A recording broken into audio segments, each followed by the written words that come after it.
Welcome back दोस्तों। आज मैं आपके सामने रिसेंटली थिएटर में रिलीज हुई सीता रामम नाम की एक तेलुगु लैंग्वेज मूवी को लेकर आया हूँ। उसी तरह काफी सारे लोगों ने इस मूवी की रिक्वेस्ट करते आ रहे हैं। So finally this movie is here. अब मूवी के बारे में बात करें तो आई एम प्राउड कि ये मूवी तेलुगु में बनी। रिसेंटली प्रभास की जो मूवी थी, क्या नाम था उसका, हाँ राधे श्याम, उस मूवी को जितना प्रमोट किया, अगर इस मूवी को करते तो भाई साहब गजब। सच में उस मूवी से कंपेयर करें तो ये मूवी बहुत ही अच्छी है। बहुत ही प्यारी लव स्टोरी, म्यूजिक अच्छा है, हर एक बंदे ने अपने हिसाब से धांसूदार एक्टिंग की। मैं इन शॉर्ट समरी देकर स्पॉइलर तो देना नहीं चाहता, आप वीडियो को पूरा देखना जरूर। तो चलिए फटाफट से मैं आपको इस मूवी की कहानी सुना देता हूँ। उससे पहले अगर आप मेरे चैनल पर नए हैं तो अपना प्यार दिखाइए, अगर पुराने हैं तो और प्यार लुटाइए। Follow Instagram. मूवी की शुरुआत होती है 1964 पाकिस्तान। अंसारी नाम का एक बंदा कुछ टीनेजर्स के साथ ऑपरेशन जिब्राल्टर स्टार्ट करता है। एक्चुअली उस वक्त कश्मीर में हिंदू मुस्लिम एक दूसरे के साथ बहुत ही प्यार मोहब्बत से अपनी जिंदगी गुजारा करते थे, और इसी तरह कश्मीर में रहने वाले मुसलमान इंडियन आर्मी पर बहुत भरोसा करते हैं। सो इस यूनिटी को बिगाड़ने के लिए अंसारी इस ऑपरेशन को स्टार्ट करता है। प्लान ये है कि अंसारी इन 5 बच्चों को कश्मीर भेजेगा, कश्मीरियों के साथ मिल जाने के लिए कहता है, और जब आइन टाइम आएगा अंसारी अपना प्लान स्टार्ट करेगा। मतलब एक बहुत ही बड़ा प्लान बनाता है अंसारी, ये आपको आगे पता चलेगा। खैर इस ऑपरेशन के बारे में पाकिस्तान के एक मिलिट्री ऑफिसर तारिक को पता चलती है। इस ऑपरेशन को रोकने की कोशिश करता है लेकिन नहीं हो पाता। वो 5 बच्चे कश्मीर को चले जाते हैं। उसके बाद सीन 20 साल बाद शिफ्ट होता है। लंदन में आफरीन नाम की एक पाकिस्तानी लड़की को दिखाया जाता है। आफरीन लंदन में एक बहुत बड़ा कांड कर देती है, और वो है कि एक बंदा पाकिस्तान को नीचा दिखाने लगता है। आफरीन को ये बात पसंद नहीं आती। आफरीन उस बंदे की कार को जला देती है। मतलब ऐसा कुछ इंसिडेंस पेश आता है वहाँ पर। आफरीन अपने देश से बहुत प्यार करती है। खैर जुर्माने के तौर पर वो बंदा आफरीन से ये कहता है कि तुम सॉरी बोलो, जेल जाओ, या तो फिर 1 मिलियन मतलब 10 लाख रुपए मुझे पे करो। अब आफरीन ठहरी पुष्पा की बीवी कहती है मैं झुकेगी नहीं साली, मैं तुम्हारे 10 लाख रुपए तुम्हारे मुंह पे मारूंगी। लेकिन आफरीन के पास फुटी कौड़ी नहीं होती, जिसकी वजह से आफरीन अपने ग्रैंडफादर से मिलने के लिए पाकिस्तान जाती है, जो सालों से उसका मुंह तक नहीं देखा। आफरीन का ग्रैंडफादर और कोई नहीं तारिक होता है। लेकिन जब तक आफरीन वहाँ पर जाती तारिक मर चुका होता है। मरते मरते तारिक एक लॉयर के जरिए से आफरीन को एक मैसेज देने के लिए कहता है कि तुम्हारे ग्रैंडफादर तारिक ने तुमको एक जिम्मेदारी सौंपी है। राम की तरफ से एक लेटर है, ये लेटर तुमको सीता को देना होगा। उसके बाद 10 लाख क्या, ये सारी जायदाद तुमको ही मिलेगी। अब आफरीन के पास और कोई ऑप्शन नहीं होता। आफरीन राम का लेटर लेकर हैदराबाद निकलती है सीता को ढूंढने के लिए। हैदराबाद में बालाजी नाम का एक बंदा आफरीन का साथ देने लगता है। खैर आफरीन और बालाजी ये दोनों उस लेटर के एड्रेस के हिसाब से उस एड्रेस पर जाते हैं, लेकिन वहाँ पर पैलेस के बदले एक गर्ल्स कॉलेज होती है। पूछताछ करने पर आफरीन को ये बात पता चलती है कि इस पैलेस की प्रिंसेस नूरजहां लड़कियों की भलाई के लिए इसको कॉलेज बना दिया, इसको डोनेट कर दिया। अगर आपको इस पैलेस के बारे में और जानकारी हासिल करना हो, आप सुब्रमण्यम नाम के एक बंदे से मुलाकात करिए। 20 साल से वो यहीं पर काम करते आ रहे हैं। सो सुब्रमण्यम से पूछने के बाद सुब्रमण्यम कहने लगता है कि सीता नाम की कोई भी लड़की हमारे कॉलेज में मौजूद नहीं। मैं यहाँ पर बहुत टाइम से काम कर रहा हूँ, ऐसा नाम मैंने नहीं सुना। यह सुनने के बाद आफरीन डिसअपॉइंट हो जाती है कि सीता महालक्ष्मी को और कहाँ पर ढूंढे। तभी आफरीन को एक आइडिया आता है कि अगर हम राम के बारे में जानकारी हासिल करें तो ऑटोमेटिकली सीता भी मिल जाएगी। सो आफरीन और बालाजी ये दोनों इंडियन आर्मी के पास जाकर आफरीन कहने लगती है कि मैं एक किताब लिख रही हूँ, मुझे लेफ्टिनेंट राम के बारे में कुछ जानकारी हासिल करनी है। सो इसी में आफरीन को राम का फ्रेंड विकास के बारे में पता चलता है। आफरीन और बालाजी विकास का एड्रेस हासिल करके विकास के पास जाते हैं, राम के बारे में पूछने लगते हैं। सो विकास इन दोनों को थोड़ा फ्लैशबैक बताने लगता है। खैर 1964 में अंसारी ने 5 बच्चों को कश्मीर भेजा था ना। सो अंसारी को ये बात पता चलती है कि उन 5 टीनेजर्स को रेशन कार्ड मिल गया, मतलब वहाँ की सिटीजनशिप मिल गई। अंसारी एक बंदे से कहने लगता है कि तुम जमील को जाकर ये बताओ कि उन 5 के बारे में इंडियन आर्मी को इन्फॉर्म कर दे। इंडियन आर्मी उन 5 टीनेजर्स को मार देगी। उसके बाद मैं वहाँ के लोगों को इंडियन आर्मी के खिलाफ भड़काऊंगा। यही अंसारी का प्लान होता है। तो उसी तरह से उन 5 टीनेजर्स के बारे में मेजर सेल्वन को पता चलती है। सेल्वन अपनी टीम को बुलाकर यही ऑर्डर्स देने लगता है कि कश्मीर में 5 टेररिस्ट छुपे हैं, उन 5 को ढूंढ निकाल के उनको मार दो। राम पूछने लगता है कि सर ये इन्फॉर्मेशन आपको कहाँ से मिली। सेल्वन कहने लगता है जमील से, मेरा एक इन्फॉर्मर है। उसके बाद ब्रिगेडियर विष्णु शर्मा और कुछ आर्मी मेंबर्स कश्मीर जाकर उन 5 को ढूंढने लगते हैं। इंडियन आर्मी उन 5 टीनेजर्स को ढूंढ निकाल के मार देती है। अब ये चीज वहाँ के मुसलमान देख लेते हैं, इंडियन आर्मी पर टूट पड़ते हैं। मतलब वहाँ के मुसलमान उन 5 लोगों को अपना समझ रहे थे। लेकिन सच क्या है इनको नहीं पता। अब ये हथला पुतली देखकर राम कहने लगता है, इस झगड़े को रोकने के लिए हमको जमील को पकड़ना होगा। दूसरे दिन राम और कुछ लोग कैजुअल कपड़े पहनकर जमील को ढूंढने लगते हैं। जमील कहीं पर भी नजर नहीं आता। लेकिन उसी वक्त पाकिस्तान से अंसारी रेडियो के जरिए से कश्मीरी मुसलमानों को भड़काने लगता है, ब्रेन वॉश करने लगता है कि इंडियन आर्मी हमारी दुश्मन है, कश्मीर हमारा है, यहाँ से हम हिंदुओं को, कश्मीरी पंडितों को भगाना होगा।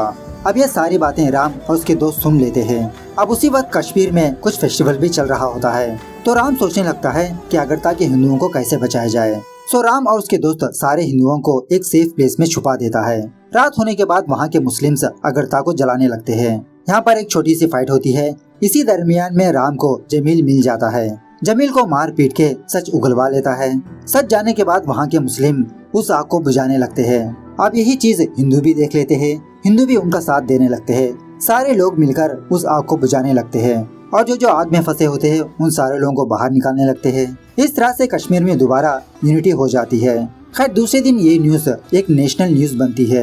ये की रात में राम और उसके दोस्त हीरो बनते हैं। खैर दूसरे दिन लक्ष्मी नाम की एक रिपोर्टर राम के पास आती है, जो इस काम को निभाया उन सारे लोगों से इंटरव्यू करती है। और जब राम से पूछने पर सारे इंडिया को ये बात पता चलती है कि राम एक अनाथ है, मतलब इस दुनिया में इसका कोई भी नहीं। लक्ष्मी अपने एफएम जाकर सारे इंडिया से ये कहने लगती है कि हमारे लिए तो राम है, क्या हम राम के लिए है? ऐसे माँ की तरह मैं राम को लेटर लिखने वाली हूँ। अब आपकी बारी है, आप लोग भी राम से एक रिश्ता जोड़िए। ये होने के बाद दूसरे दिन से ही राम के लिए काफी सारे लेटर्स आते हैं। काफी सारी लड़कियाँ राम को भाई बनाकर उसे लेटर लिखते हैं। राम भी उन लोगों को रिप्लाई देते रहता है। राम सोच लेता है कि अगली बार जब हॉलिडेज आएंगे राम इन सारे लोगों से जा मिलेगा। खैर इन्हीं लेटर्स में से सीता महालक्ष्मी नाम की एक लड़की राम को लेटर लिखती है एज ए वाइफ की तरह। लेकिन हर लेटर में सीता अपना एड्रेस नहीं लिखती। सीता महालक्ष्मी के लेटर्स राम को बहुत भा जाते हैं। सोच लेता है कि ये सीता से जरूर मुलाकात करेगा, लेकिन मिले तो कैसे मिले, फ्रॉम एड्रेस तो है ही नहीं। उसके बाद एक दिन सीता अपने लेटर में ये लिखती है कि आज मेरी नेबर ने मुझसे ये पूछा कि हम दोनों कैसे मिले, तो मैंने उनको बताया कुरुक्षेत्र में रावण का संहार, युद्ध भूमि में सीता का स्वयंवर। ये लाइन्स राम के पल्ले ही नहीं पड़ते। और दूसरी बार दूसरे लेटर में राम के लिए ये लिखती है कि 12 तारीख को हैदराबाद में एक मैजिक शो है, मैं वहाँ पर जाने वाली हूँ। ये पढ़ने के बाद राम समझ जाता है कि सीता को मिलने का एक हिंट मिला। राम और विकास ये दोनों दिल्ली ट्रेन में जाकर सीता के लिए ढूंढने लगते हैं। सारी ट्रेन छान मारने के बाद फाइनली राम सीता महालक्ष्मी को देख लेता है। सीता से 2-4 बातें करने के बाद राम दुर्जय शर्मा का एड्रेस और उसका फोन नंबर देता है। उसके बाद राम अपने फ्रेंड दुर्जय शर्मा के पास आकर उसी लैंडलाइन के पास बैठा रहता है। सीता के फोन का इंतजार करते रहता है, लेकिन राम को बाद में पता चलता है कि वो लैंडलाइन काम ही नहीं करता। दूसरे दिन सीता खुद राम को ढूंढते हुए दुर्जय के घर आती है। बातों ही बातों में सीता राम से कहने लगती है कि मैंने तुमको वो लेटर्स बस ऐसे ही लिखा, मेरा इरादा तुमसे मिलने का हरगिज नहीं था। उसके बाद सीता दोबारा राम से दूर चली जाती है। सीन प्रेजेंट डे पर शिफ्ट होता है। विकास कहने लगता है कि मुझे बस यही तक ही पता है, उसके बाद मैंने राम से मुलाकात ही नहीं की। विकास के घर में आफरीन विष्णु शर्मा की फोटो देखती है। विष्णु का फोन नंबर एड्रेस हासिल करके एक फोन बूथ की मदद से विष्णु को कॉल करती है। उस वक्त विष्णु के बजाय कोई दूसरा बंदा फोन पिक करता है। आफरीन की बातें सुनकर वो बंदा विष्णु के पास आकर यही कहने लगता है कि सर आफरीन नाम की कोई लड़की आपसे बात करना चाहती है राम और सीता के बारे में। लेकिन जब तक विष्णु अपने फोन के पास जाता, आफरीन की बस आने पर वहाँ से चली जाती है। विष्णु गुस्से में आकर अपनी टीम से कहने लगता है कि तुम लोग किसी भी तरह करके आफरीन के बारे में पता करो, वो फिलहाल कहाँ पर है, राम के बारे में क्यों जानना चाहती है। उसके बाद आफरीन और बालाजी दुर्जय शर्मा के पास जाते हैं। दुर्जय इन दोनों को आगे की कहानी बताने लगता है। 1964 में जब राम दुर्जय के घर में था, एक न्यूज़पेपर में उस मैजिकल शो के बारे में पढ़ता है। राम दुर्जय को लेकर 12 तारीख को उस मैजिक शो जाता है सीता से मुलाकात करने के लिए। वहाँ पर सीता तो इसको नजर आती है, लेकिन सीता राम को इतना भाव नहीं देती। राम से इसी तरह से बात भी नहीं करती। राम सीता की फ्रेंड रेखा से बात करके सीता का एड्रेस हासिल कर लेता है। उसके बाद राम सीता से मिलने के लिए उस एड्रेस जाता है। वहाँ पर ये दोनों एक दूसरे के साथ बहुत ही अच्छा टाइम स्पेंड करने लगते हैं। इसी दौरान बारिश होने पर ये दोनों एक घर में जाते हैं। उस घर की लड़की इन दोनों से ये पूछने लगती है कि आप दोनों की मुलाकात कहाँ पर हुई, कैसे हुई। राम कहने लगता है कि हम दोनों की मुलाकात ट्रेन में हुई, लेकिन सीता कहने लगती है ट्रेन में नहीं, कश्मीर में हुई। एक्चुअली अगरता में जब राम हिंदू मुस्लिम की लड़ाई को रोक रहा था, उस वक्त सीता महालक्ष्मी वहीं पर थी। सो सीता को मारने के लिए कुछ लोग सीता का पीछा कर रहे थे। तभी राम वहाँ पर आकर सीता को बचा लेता है। उन लोगों से कहने लगता है कि ये मेरी बीवी है। इस झगड़े के दौरान राम सीता का चेहरा नहीं देखा था। सीता अपने फेस को कवर करके रखी थी। तब जाके राम को सीता की वो पहली के बारे में पता चलता है कि लेटर में सीता ने ऐसा क्यों लिखा। खैर उसके बाद सीता पैलेस को लौट जाती है क्योंकि सीता उसी पैलेस में डांस टीचर होती है। सो दूसरे दिन राम दुर्जय को लेकर पैलेस जाता है। रास्ते में राम को सुब्रमण्यम नजर आता है। राम सुब्रमण्यम को अपनी बातों की झाल में फंसाकर इसके साथ पैलेस में जाता है। उस वक्त सुब्रमण्यम उसी पैलेस में काम करता है। तो सारा पैलेस छान मारने के बाद राम को एक कमरे में सीता नजर आती है जो डांस करती रहती है। सीता के पास आकर कहने लगता है कि सीता मैं एक अनाथ हूँ, अगर मुझे हॉलिडेज मिलते हैं तो मैं हर एक गाँव घूम के अपने हॉलिडेज बिताता हूँ, लेकिन इस बार हॉलिडेज आने पर तुम्हारे पास ही आऊंगा। मुझसे शादी कर लो, तुमको महारानी की तरह रखूंगा। यह सुनने के बाद सीता राम को कुछ भी जवाब नहीं देती, चुपचाप वहाँ से चली जाती है। उसके बाद सीन प्रेजेंट पर शिफ्ट होता है। दुर्जय आफरीन और बालाजी से कहने लगता है मुझे बस यहाँ तक ही पता है। यह सुनने के बाद आफरीन दोबारा परेशान हो जाती है कि सीता कहाँ पर है, कैसे पता करे उसका। दुर्जय के पास सीता की एक फोटो होती है। आफरीन सीता की फोटो हासिल कर लेती है। आफरीन और बालाजी पैलेस जाते हैं सुब्रमण्यम से उस फोटो को दिखाकर सीता के बारे में पूछने के लिए। पैलेस में एंटर होते ही आफरीन सीता की बड़ी वाली फोटो देखती है और उस फोटो के नीचे नूरजहां बोल के लिखा होता है, मतलब सीता का असली नाम प्रिंसेस नूरजहां है। खैर इस तरफ विष्णु शर्मा आफरीन की तलाश करते हुए विकास के पास जाता है। उसी तरह आफरीन से मुलाकात करने की कोशिश करते रहता है। दोबारा सीन फ्लैशबैक में जाता है। राम यही बात दुर्जय को कॉल करके बताता है कि मैंने सीता को प्रपोज किया, लेकिन सीता ने कुछ भी जवाब नहीं दिया। दुर्जय कहने लगता है कि कोई भी लड़की तुम्हारे बारे में बिना जाने तुमसे प्यार कैसे करेगी, तुमसे शादी कैसे करेगी, पहले तुम अपने बारे में बताओ। वहीं दूसरी तरफ सीता की फ्रेंड रेखा सीता से कहने लगती है कि तुम जितना डिले करोगी राम को उतनी तकलीफ होगी, तुम्हारी सच्चाई के बारे में राम को बता दो। नूरजहां भी यही सोचकर अफसोस करने लगती है कि तुमने सच कहा, मुझे राम को पहले ही सच्चाई बता देनी चाहिए। खैर इसी दरमियान में ओमान में फाइनेंशियल क्राइसिस होने पर वहाँ का सुल्तान नूरजहां की प्रॉपर्टी को हड़प लेता है। नूरजहां और उसकी फैमिली को तकरीबन 60 करोड़ का नुकसान होता है। तो नूरजहां का भाई इससे बाहर निकलने का एक रास्ता ढूंढ निकालता है कि ओमान के प्रिंस से नूरजहां की शादी करवा दे। यह सुनने के बाद नूरजहां बहुत दुखी होती है। खैर प्रेजेंट डे पर आफरीन और बालाजी रेखा से मुलाकात करते हैं। अब यहाँ से रेखा आगे की कहानी को बताने लगती है कि एक दिन राम सीता से मिलने के लिए पैलेस आता है और अपने बारे में बताने लगता है कि मुझे 600 रुपए सैलरी है, मुझसे शादी कर लो, मैं तुमको महारानी की तरह देखूंगा। नूरजहां कहने लगती है कि मैं एक क्रिटिकल कंडीशन में हूँ, वो तुम समझ नहीं पाओगे। राम कहने लगता है कि तुमको कोई भी तकलीफ हो मुझे बता दो, मैं एक सोल्जर हूँ, चुटकियों में तुम्हारी परेशानी दूर कर दूंगा। उसके बाद राम ये प्लान करता है कि जिन जिन लोगों ने राम को लेटर लिखा उनसे पर्सनली जा मिले। यह जानने के बाद नूरजहां भी राम के साथ जाने की विश करती है। सोच लेती है कि रास्ते में राम को सब कुछ सच सच बता देगी, उसे एक गुड बाय बोल देगी। इस तरह से राम और नूरजहां अपनी जर्नी स्टार्ट करते हैं और एक बंदे और बंदी से मुलाकात करते हैं। तभी इन दोनों को एक साथ एक फोटोग्राफर देख लेता है, इन दोनों की फोटो खींच लेता है अपने अखबार में छपवाने के लिए। इसी दरमियान में राम और नूरजहां राधिका नाम की एक औरत के पास आते हैं। राधिका राम को अपने भाई मानकर उसको लेटर लिखा था। यहाँ आने के बाद राम को ये बात पता चलती है कि राधिका एक प्रोस्टिट्यूट है, इसका एक छोटा बच्चा है। तो राम अपने सारे पैसे उस कोठे वाले को देकर राधिका को वहाँ से छुड़ा ले आता है। यह होने के बाद राम सीता से कहने लगता है कि अब मेरे पास कुछ भी पैसे नहीं बचे, मैं वापस कश्मीर लौटने वाला हूँ। रात 10 बजे मेरी ट्रेन है, मुझे सेंड ऑफ करने के लिए तुम स्टेशन पर आओगी ना। ऐसा कहकर राम वापस कश्मीर चला जाता है। स्टेशन को सीता नहीं आती। राम बहुत दुखी होने लगता है। उसी तरह नूरजहां भी राम को सच बताने वाली थी, लेकिन वो भी राम के इतना करीब आती है, अपना सच छुपा लेती है। नूरजहां भी बहुत दुखी होने लगती है। कश्मीर आने के बाद राम जब कभी भी नूरजहां को कॉल करता, नूरजहां राम से ढंग से बात ही नहीं करती, या तो फिर इसका फोन ही पिक नहीं करती। खैर इसी दरमियान में एक दिन राम और नूरजहां की फोटो एक अखबार में छपती है कि प्रिंसेस नूरजहां एक आम बंदे के साथ है। ये बात ओमान के सुल्तान को पता चलती है। नूरजहां के भाई से पूछने लगता है क्या ये सच है।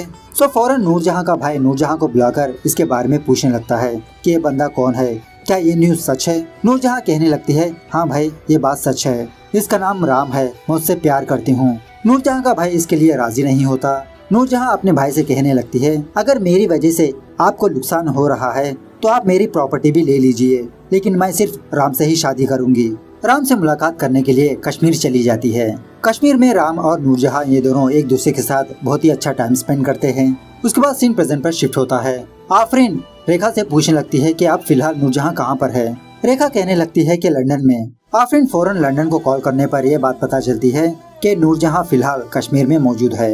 नूरजहां का एड्रेस हासिल कर लेती है। सो आफरीन और बालाजी ये दोनों कश्मीर को रवाना होते हैं। तभी विष्णु शर्मा को आफरीन के बारे में पता चलता है। आफरीन को अपने पास ले आता है। विष्णु गुस्से में आफरीन से कहने लगता है कि राम और सीता के साथ क्या हुआ मुझे तुमको बताने की जरूरत नहीं, लेकिन मैं राम और तुम्हारे ग्रैंडफादर तारिक का आभारी हूँ। उन दोनों का एहसान मैं कभी भी भूल नहीं सकता। सो दोबारा सीन फ्लैशबैक में जाता है।